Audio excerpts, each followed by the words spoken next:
Assalamualaikum warahmatullahi wabarakatuh. Kembali lagi di channel Berita Mistis. Untuk kisah kali ini masih melanjutkan dari kisah yang sebelumnya.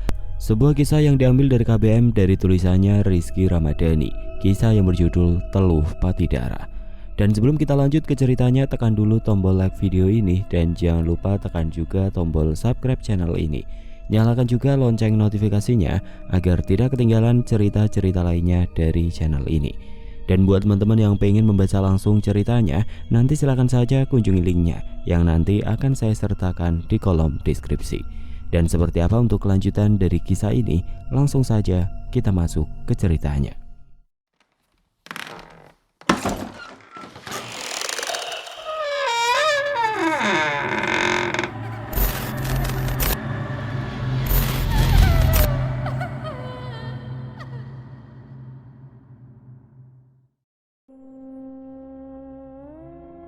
Di rumah saat Ayuni tengah bersemedi melakukan ritual untuk membuat Ibu Gisel mati, namun tidak berhasil. Ia merasa geram karena niatnya dihalangi oleh Nek Kinanti, ibunya sendiri. Ayuni meminta Mbak Jupri untuk menghalangi Nek Kinanti yang ingin menolong Ibu Gisel dan kedua anaknya.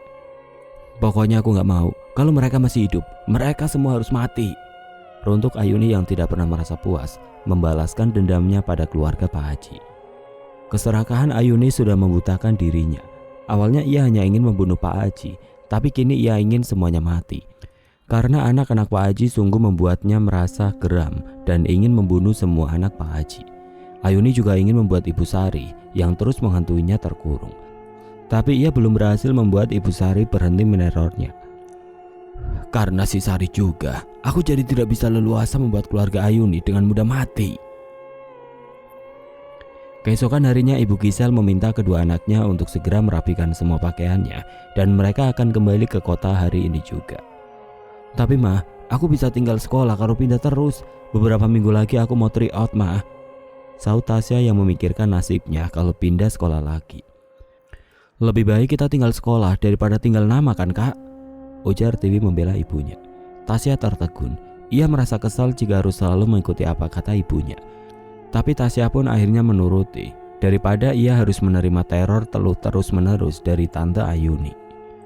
Mereka segera memasukkan pakaian dan barang-barang penting ke dalam koper. Setelah semuanya selesai, mereka segera memasukkan semua koper ke dalam bagasi mobil. Oke, semua sudah siap, gak ada yang ketinggalan kan? Tanya Ibu Gisel pada kedua putrinya. Iya mah, udah beres semua. Tasya dan Tiwi segera menaiki mobil di bagian tengah dan Ibu Gisel segera menyalakan gas mobilnya. Mesin mobil seketika tidak bisa dikemudikan. Kenapa mah? Kok mobilnya gak mau hidup sih? Gerutu Ibu Gisel dan berkali-kali mencoba menyalakan mesin mobilnya tapi tidak berhasil. Gimana mah? Bisa nggak?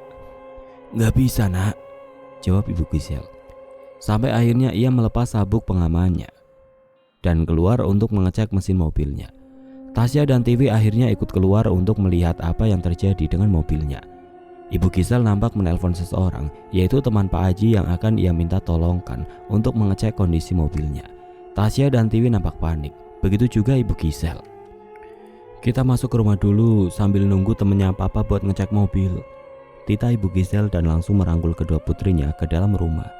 Tiwi dan Tasya menutup rapat-rapat pintu dan jendela villa sebab mereka merasa hal yang tidak enak nanti akan terjadi pada mereka. Kita harus waspada, apapun yang terjadi kita nggak boleh terpisah ya. Ibu Gisel memeluk kedua putrinya.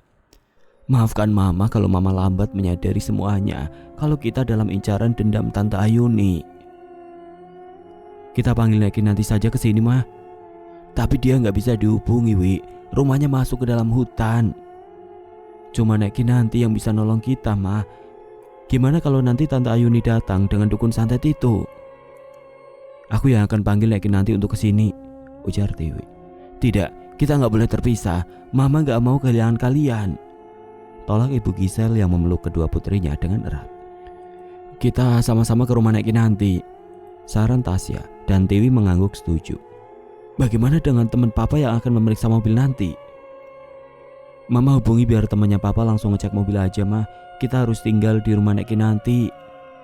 Ibu Gisel pun mengangguk dan menuruti kemauan kedua putrinya. Klak. Pintu villa terkunci. Mereka mencoba membuka kuncinya, tapi kunci malah patah. Patah? ujar Ibu Gisel dengan raut wajah tercengang. Tasya meraup cemas wajahnya dan Tiwi merenggut rambutnya. Kan, perasaan aku udah gak enak, ujar Tiwi. Kita lewat pintu samping. Ibu Gisel langsung mencoba membuka pintu samping villa, tapi tidak berhasil. Kenapa bisa gak berhasil sih? Runtuk Ibu Gisel kesal sambil memukul pintu villa bagian samping yang terbuat dari kaca. Tasya dan Tiwi semakin cemas. Mereka segera membuka kaca jendela dan sama saja semua hasilnya nihil.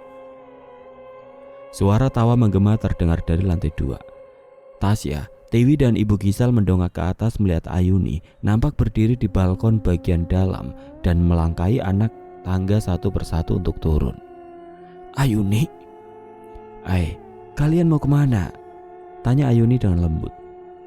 Berhenti ganggu keluarga kami. Pakik Tiwi dan Ayuni hanya tertawa terbahak layaknya nenek sihir. Jadi kalian sudah tahu siapa aku? Tanya Ayuni memincingkan mulutnya dan terus melangkahi anak tangga untuk turun. Tasya, Tiwi dan Ibu Gisel saling bergandengan agar mereka tidak saling terpisah. Saya akan lapor polisi, Ayuni, ancam Ibu Gisel yang membuat Ayuni hanya tertawa dan tidak takut sama sekali. Polisi? Suami kamu saja mati tanpa aku sentuh, apalagi polisi? Tiwi langsung mengambil balok panjang untuk menghadang mereka bertiga. Dengan jantung yang berdegup kencang, mereka berusaha melawan Ayuni meskipun mereka tidak tahu harus berbuat apa. Aku gemes deh sama kalian berdua yang selalu menghalangi jalanku. Cobanya kalian berdua gak ikut campur, mungkin cuma papa kalian saja yang mati. Tapi Gisel, melihat kedua putrimu yang tengil ini membuat aku ingin menghabisi kalian semua. Sungut Ayuni dengan mata yang membulat tajam. Tiwi dan Tasya mengerungkan alisnya. Mereka hanya berharap kalau Neki nanti akan datang menyelamatkan mereka. Suara makhluk halus nampak seakan bangkit dari kubur, membuat mereka semua berjalan menuju ke dalam villa, membuat Tiwi, Tasya dan Ibu Gisel saling berpelukan dan berteriak ketakutan. Makhluk apa itu, Mah? Tawa Ayuni menggema. Makhluk itu mulai berdatangan dari segala arah, dari luar dan dalam villa. Bahkan di lantai 2 pun mereka datang berjalan mendekat seperti zombie yang ingin menerkam keluarga Ibu Gisel. Ayuni, berhenti. Apa yang kau inginkan dariku? Kekayaan. Aku akan memberikan semuanya. Pakik Ibu Gisel sambil memeluk putrinya. Aku tidak butuh itu, Gisel. Aku hanya ingin kalian semua menjemput Ramaku, saut Ayuni yang membuat mata Ibu Gisel membola. Pak Tirta, teman Pak Haji, baru saja datang ke villa untuk memperbaiki mobil Ibu Gisel. Ia melihat kalau banyak makhluk halus tengah mendobrak ke rumah Ibu Gisel. Gisel! Teriak Pak Tirta yang membuat Ibu Gisel mendelik. Tolong Tirta, tolong kami! Teriak Ibu Gisel yang didengar oleh Pak Tirta. Ayuni yang mendengar suara Pak Tirta membuat ia memerintah separuh makhluk halus untuk menghadang Pak Tirta. Astagfirullah, apa ini? Pak Tirta memekik ketakutan kala banyak makhluk seperti hantu berjubah dan pocong tengah menghampiri agar ia tidak bisa menyelamatkan keluarga Ibu Gisel. Ini sihir, astagfirullah. Siapa yang melakukan semua ini? Sungguh laknatullah, naudzubillah.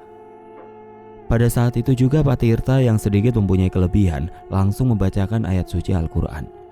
Beliau merogoh tasbih yang selalu ia simpan di dalam saku kemanapun ia pergi. Dengan menengadahkan kedua telapak tangannya, beliau mulai membacakan surat-surat Al-Quran.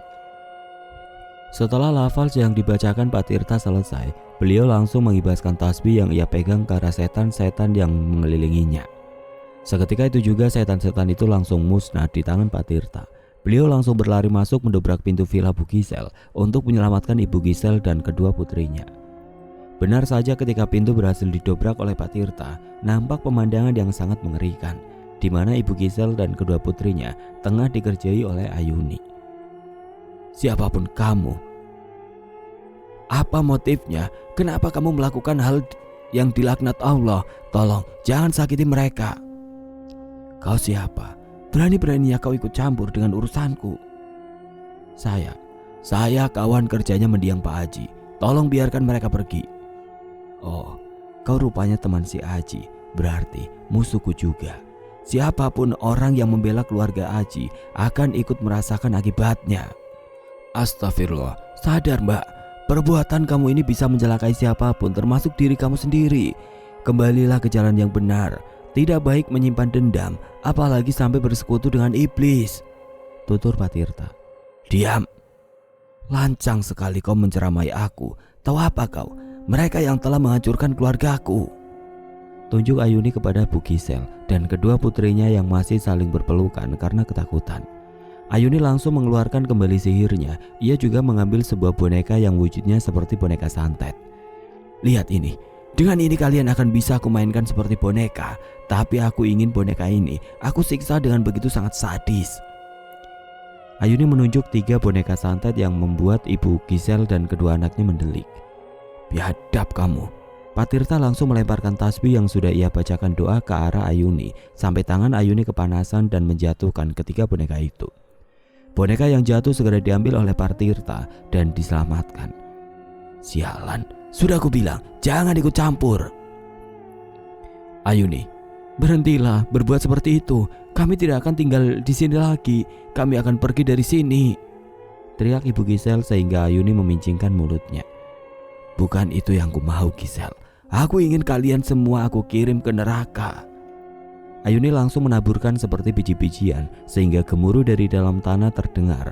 Para makhluk yang sudah terkubur mencoba dibangkitkan oleh Ayuni.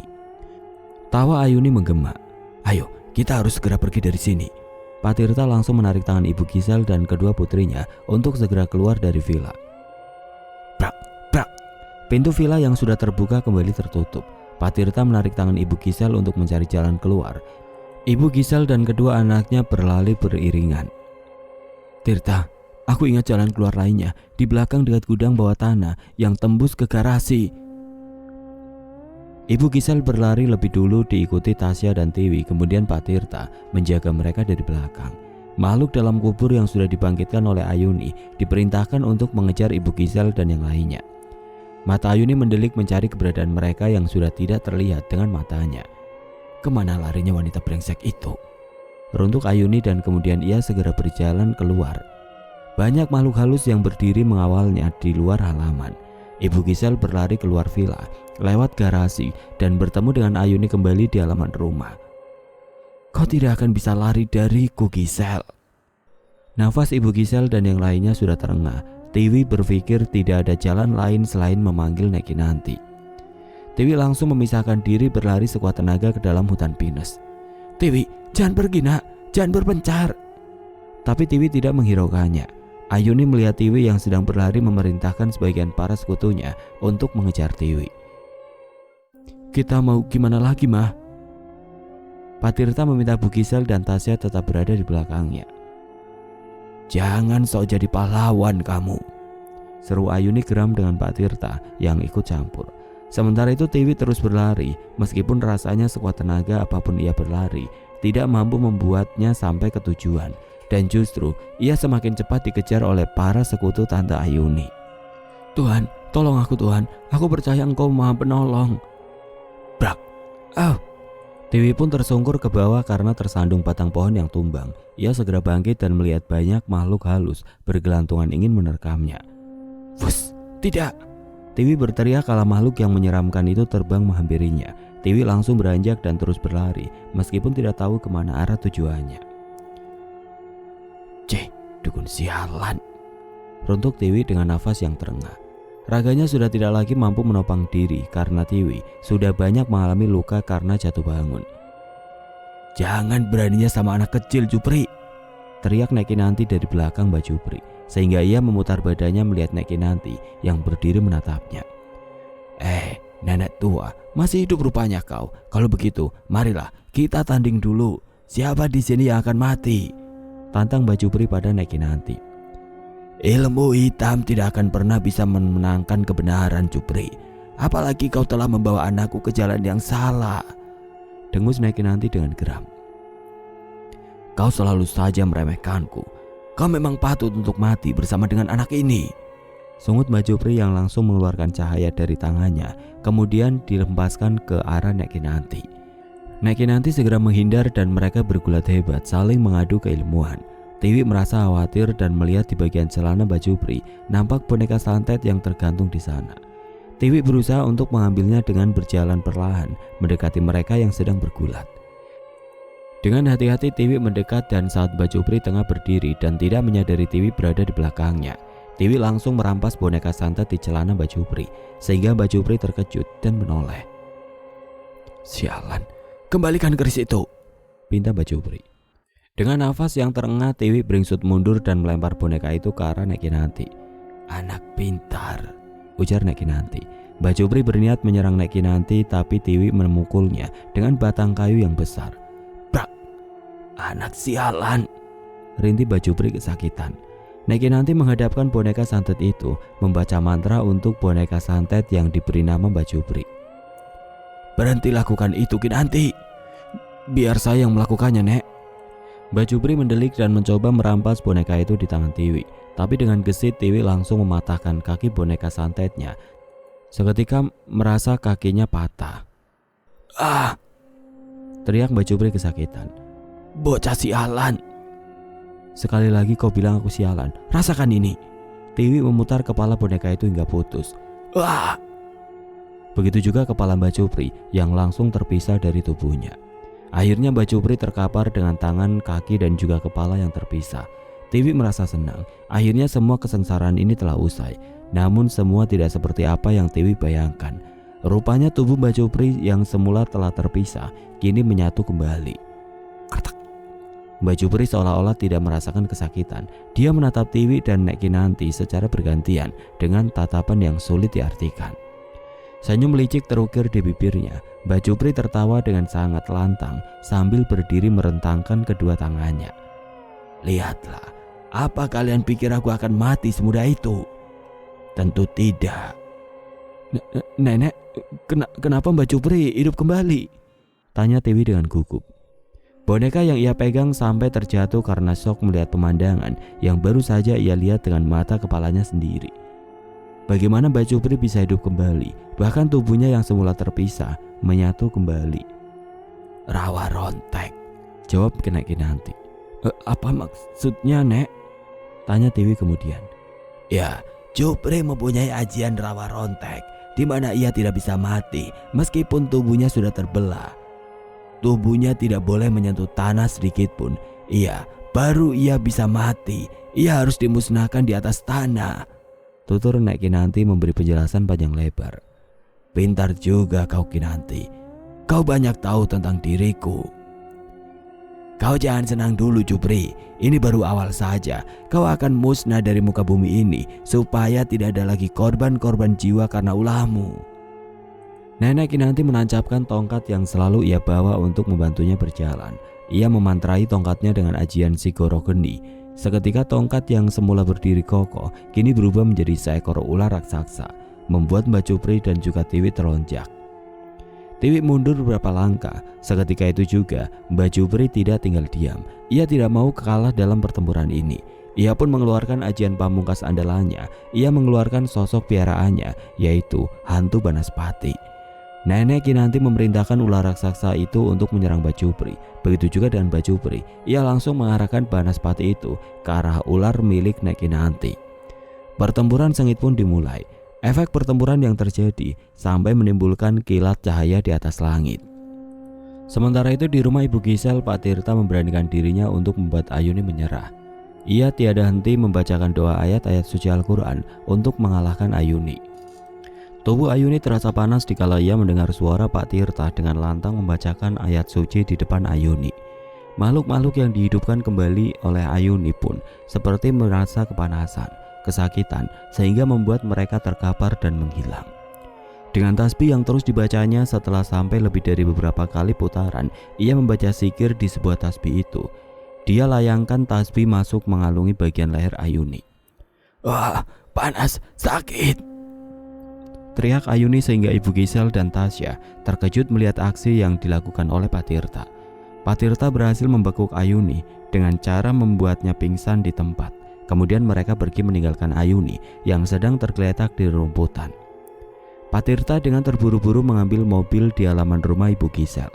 Setelah berhasil, mereka berniat pergi malam itu juga untuk mencari keberadaan Tiwi. Di tengah perjalanan mereka melihat ada kilatan dan sambaran petir di atas langit, sehingga memudahkannya untuk mengetahui di mana keberadaan Tiwi. Om Tirta, itu lihat ada kilatan cahaya di atas. Tunjuk Tasya yang duduk di bagian belakang mobil. Mata Tirta langsung menuju pada apa yang Tasya tunjuk. Benar saja sedang terjadi pertarungan sengit di sana. Itu adalah ilmu hitam dan ilmu putih sedang bertarung melawan satu sama lainnya, dan bisa jadi Tiwi pun berada di situ. Ayo Tirta, lajukan kemudinya. Aku takut anakku kenapa-napa. Ucap Ibu Gisel nampak gusar dan cemas. Sabar Gisel, kita akan segera menemukan anakmu Tiwi, sahut Pak Tirta sambil terus fokus ke depan mengemudikan mobilnya. Setelah Pak Tirta sampai dan menemukan keberadaan Tiwi, ia segera memarkirkan mobilnya. Kemudian dengan terburu-buru Ibu Gisel dan Tasya turun dari mobil dan berlari ke arah Tiwi yang saat itu sedang duduk di bawah pohon. Tiwi, nak, kamu tidak apa-apa? Tanya Ibu Gisel langsung menghambur memeluk putrinya. Tidak apa-apa mah, alhamdulillah, ucap Tiwi sambil tersenyum.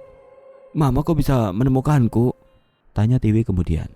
Mama melihat cahaya di atas, maka dari itu langsung kemari, dan benar saja sedang terjadi pertempuran di sini. Iya mah, Nek Kinanti sedang melawan Mbak Cupri. Pak Tirta menghampiri Nek Kinanti yang sudah sedikit kelelahan. Di usianya yang tidak muda lagi, ia akui kekuatannya mulai melemah. Bu, bolehkah saya ikut membantu? Lawan ibu bukan orang sembarangan. Terima kasih anak muda, aku masih sanggup. Jika dirasa aku sudah tidak sanggup, kau boleh maju.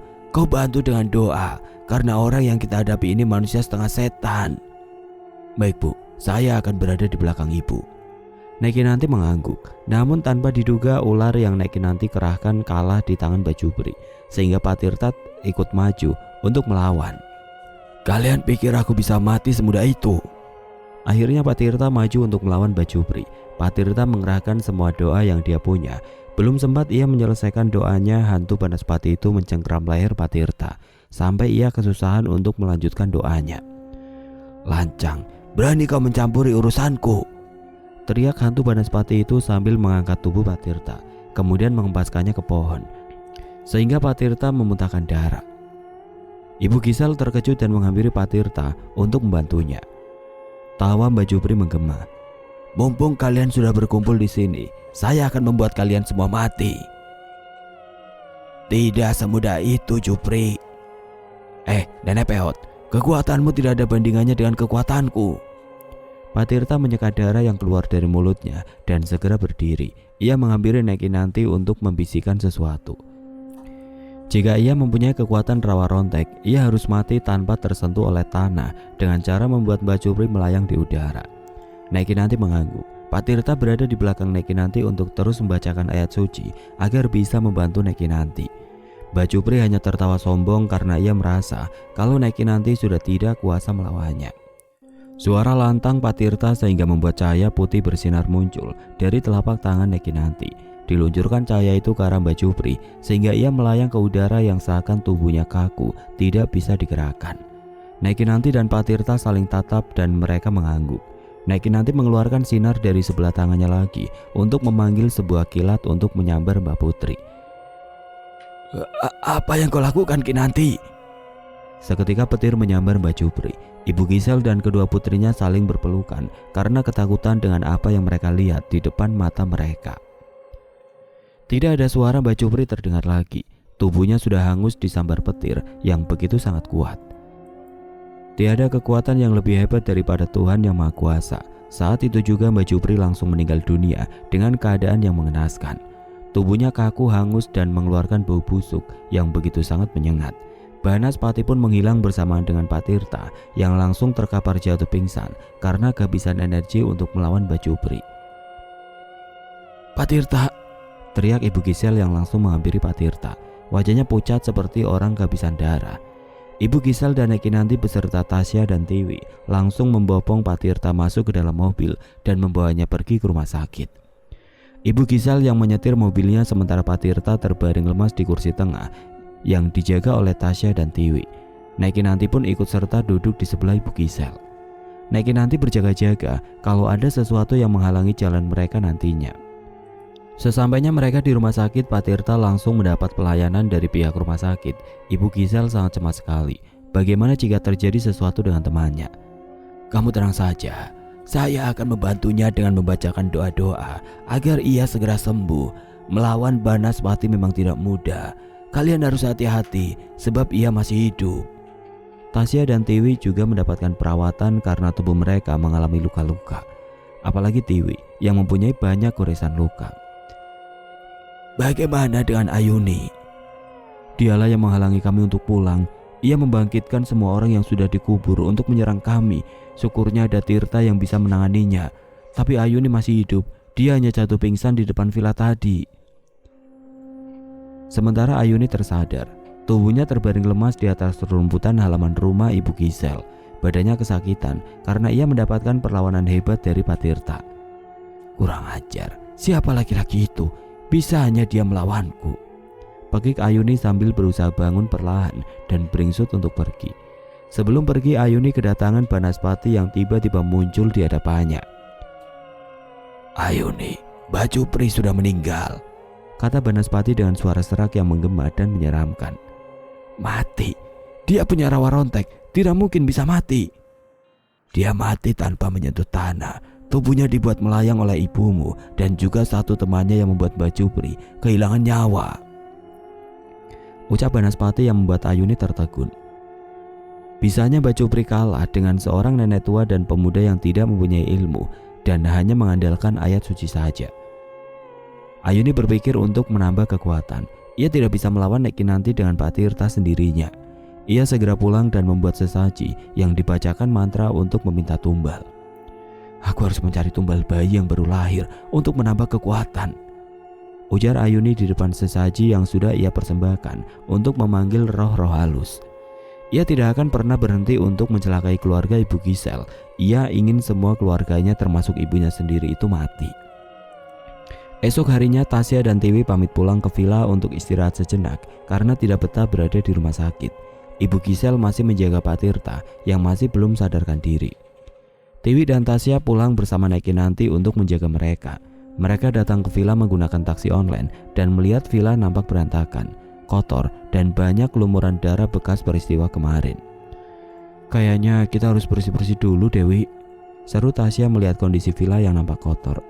Iya, kalian istirahat saja dulu, biar nenek nanti yang bersihkan, tita Nek Kinanti sambil memperhatikan seisi villa. Ia berjaga-jaga, jangan sampai ada sesuatu santet atau teluh yang diberikan Ayuni di villa ini. Tiwi dan Tasya pun memilih untuk tidur bersama karena takut akan terjadi suatu hal yang tidak diinginkan. Mereka berdua merebahkan dirinya di kasur. Mereka tidur di kamar Tiwi. Tiwi yang masih merasa sakit akhirnya terlelap lebih dulu, tapi Tasya masih membuka matanya karena masih mengingat kejadian aneh di villa kemarin. Kenapa bisa Tante Ayuni membangkitkan orang yang sudah dikubur ya? Hatinya Tasya menggumam. Ia mencoba membuka jendela kamar Tiwi untuk melihat pemandangan. Cerah dan sangat indah. Sebenarnya jika tidak ada hal mistis yang mengganggu mereka, Tasya dan Tiwi sangat suka sekali tinggal di villa ini. Tasya melihat ke arah Tiwi yang tengah terbaring banyak luka di bagian tangan dan kakinya. Tasya menyelimuti sang adik dan pergi ke bawah sebentar untuk mengambil air minum. Ia menuruni anak tangga dan melihat sekeliling rumah di lantai bawah yang nampaknya dengan cepat Nek Kinanti membersihkannya. Dibukanya lemari pendingin dan diambil satu botol air minum, kemudian dituangkan di dalam gelas. Sebuah tawa nyaring terdengar dari lantai 2 yang membuat Tasya langsung mendelik dan menyudahi minumnya, kemudian berlari ke lantai 2. Ia berpapasan dengan Nek Kinanti yang juga mendengar suara tawa yang nampak nyaring dan menyeramkan. Kenapa kau kasih tinggal adikmu? Sosok itu masih ada di sini dan dia tinggal di ruang kerja Pak Haji. Dan tadi saya melihat dengan cepat ia menaiki lantai 2, ujar Nek Kinanti sambil tertatih menaiki tangga. Tasya berlari lebih dulu meninggalkan Nek Kinanti untuk melihat kondisi Tiwi. Tiwi, teriak Tasya yang melihat tubuh Tiwi sudah terambang dan seakan dicekik oleh seseorang. Tasya segera menghampirinya, namun brak, pintu kamar Tiwi terkunci. Ah, sial, runtuk Tasya yang mencoba mendobrak pintunya. Ada apa? Tanya Nek Kinanti yang baru sampai di lantai 2. Tiwi, Nek, dia di dalam, melayang dan dicekik oleh makhluk yang menyeramkan. Ah, tolong, teriak Tiwi dari dalam membuat Tasya terus mengetuk pintu kamar. Tasya berinisiatif untuk masuk ke kamar Tiwi melewati kamarnya dan keluar lewat balkon. Tasya, mau kemana kamu? Tanya Nek Kinanti yang dihiraukan olehnya karena ingin menyelamatkan Tiwi. Tasya langsung melompat dari balkon kamarnya ke arah balkon kamar Tiwi. Tapi makhluk itu melihat Tasya hendak melompat. Ia mencoba menggagalkan Tasya agar ia terjatuh. Brak! Saat Tasya melompat, tubuhnya seakan terlempar ke balkon kamarnya lagi dan terbentur pagar balkonnya dan terjatuh ke bawah. Tasya langsung jatuh ke bawah yang syukurnya bahwa kamar Tasya adalah kolam renang. Tasya langsung terengah dan mencoba menyelamatkan diri dan berenang ke tepi. Ia melihat dari bawah kalau Tiwi sudah melayang dicekik sampai ia melihat adiknya menangis. Tasya kebingungan, entah cara apa yang membuat dirinya bisa menyelamatkan sang adik. "Nek, tolong Tiwi!" teriak Tasya pada Nek Kinanti. Nek Kinanti berhasil mendobrak pintu kamar Tiwi dengan kekuatannya. Tiwi dilempar keluar dan menabrak Nek Kinanti sehingga Nek Kinanti terbentur ke balkon tangga bagian dalam. Diam di situ, biar saya yang melawannya, titah Nek Kinanti meskipun tubuhnya sudah melemah. Kali ini Nek Kinanti harus melawan Banaspati sendirian yang diperintah Ayuni untuk menghabisi Tasya dan Tiwi. "Sudah aku bilang, jangan ganggu mereka atau kau akan menyusul Jupri nantinya. Kau yang jangan pernah ikut campur dan berikan kami jalan untuk menghabisi anak-anak ini. Mereka tidak bersalah, jangan pernah menyakiti orang yang tidak bersalah." Banaspati itu menghilang, tapi ternyata dirinya bukan melarikan diri, tapi justru malah merasuki tubuh Tasya yang baru saja naik dari kolam renang karena terjatuh. Tasya berjalan tertatih dengan pakaian yang basah kuyup, seketika mengerang kesakitan karena Banaspati merasuki tubuhnya. Teriak Tasya mengerang kesakitan sampai ia berguling-guling di taman dekat kolam. Tubuhnya seakan terbakar dan ditusuki oleh jarum tajam. Tasya menangis dan merintih sambil memegangi lehernya yang juga terasa dicekik. "Sakit!" teriak Tasya yang membuat Nek Kinanti dan Tiwi segera turun ke bawah dan keluar melihat kondisi Tasya. Matanya memerah, giginya mengeluarkan taring yang panjang, lidahnya menjulur panjang keluar dan kuku jari tangannya berubah memanjang.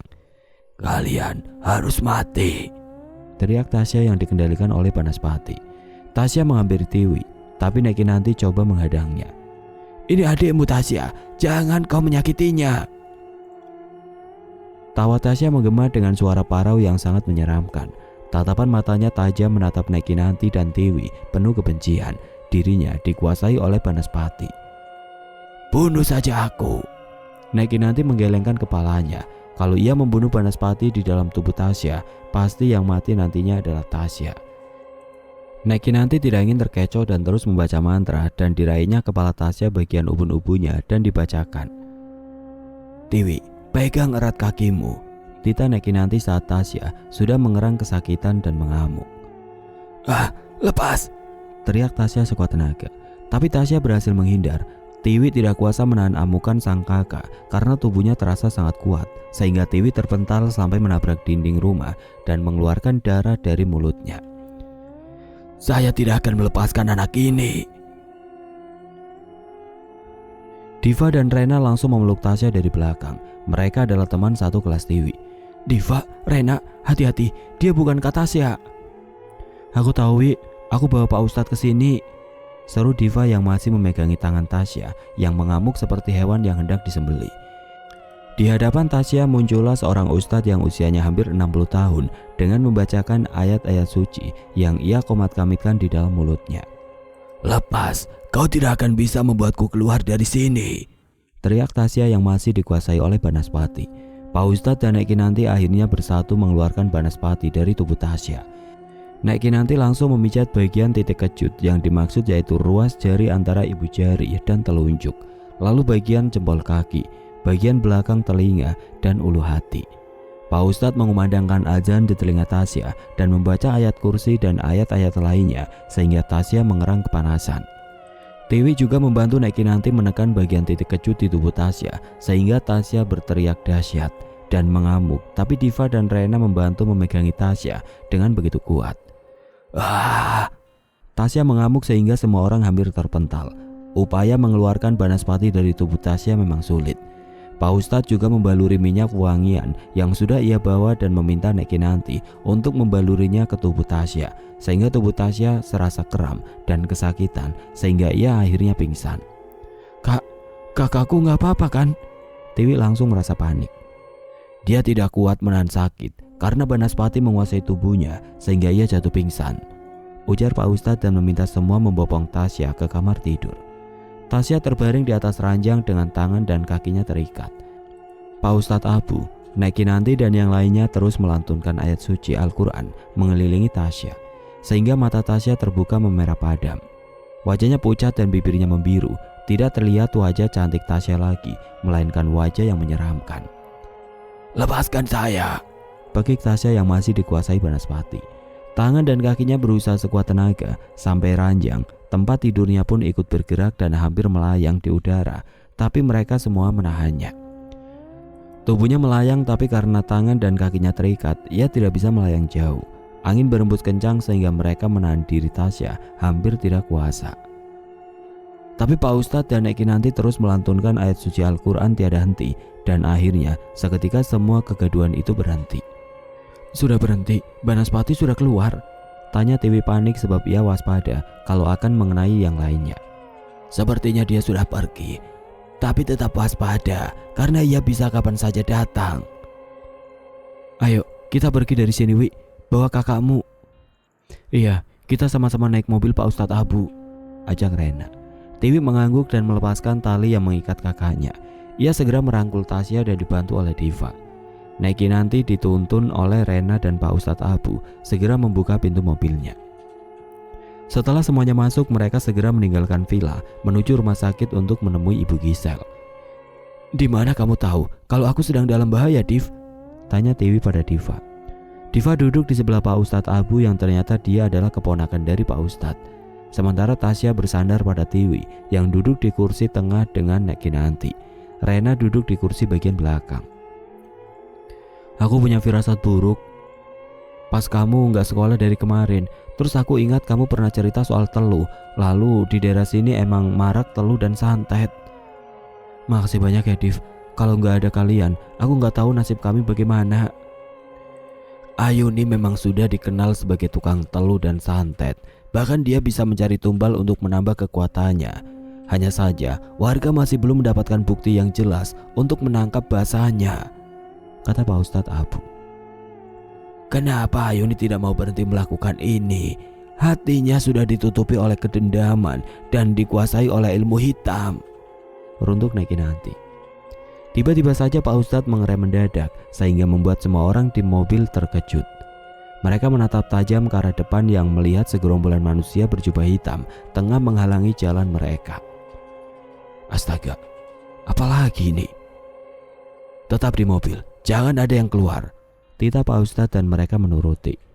Meskipun mereka ketakutan karena melihat sesuatu yang begitu menyeramkan, terlihat seperti malaikat pencabut nyawa, berjubah hitam, tinggi besar, dan bahkan ada yang membawa senjata.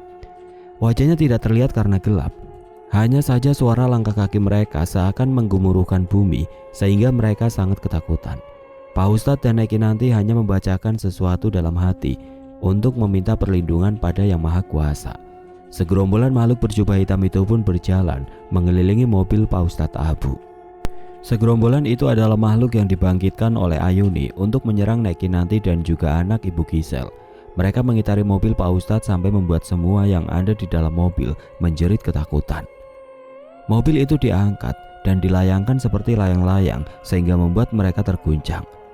"Bertahan, jangan sampai ada yang keluar," titah Pak Ustadz sambil berteriak dan terus membaca zikir dan ayat suci Al-Quran. Semua yang ada di dalam mobil sudah merasa sakit karena benturan dan merasa mual karena diguncang sampai melayang. "Bus, brak, ah!" teriak semua orang yang ada di dalam mobil yang dihempaskan begitu saja sampai sedikit hancur. Mereka semua segera keluar dari mobil dan Nek Kinanti menantang semua makhluk berjubah itu. Pak Ustadz terus saja berzikir menggunakan tasbihnya, sementara Tiwi dan yang lainnya saling berpelukan. "Jangan beraninya berbondong-bondong, hadapi kami satu-satu," ujar Nek Kinanti. Tawa menggema dari semua makhluk berjubah itu. Jumlahnya lebih dari 10 orang dan mengitari Nek Kinanti dan yang lainnya. Apa ini, Nek? Tanya Tiwi yang masih saja merangkul Tasya dari tadi. Mereka titisan iblis yang dibangkitkan Ayuni untuk mencelakai kita. Kalian teruslah membaca doa dalam hati, membaca ayat-ayat suci agar kalian sama sekali tidak bisa disentuhnya. Neki nanti mengeluarkan cahaya biru yang keluar dari telapak tangannya setelah ia membacakan mantra. Di sebuah cahaya itu keluarlah keris ajimat yang selama ini disimpannya. Keris itu dibacakan sesuatu doa dan mantra dan ditancapkan ke tanah sehingga angin kencang langsung menghempas seluruh makhluk titisan iblis Ayuni. Semua menghilang. Mereka yang menyaksikan pun tercengang dengan kekuatan yang dimiliki Neki nanti. Bak ditelan bumi, makhluk itu benar-benar hilang entah kemana. Oke teman-teman, sampai di sini dulu ceritanya. Nantikan kelanjutan kisah ini di video berikutnya.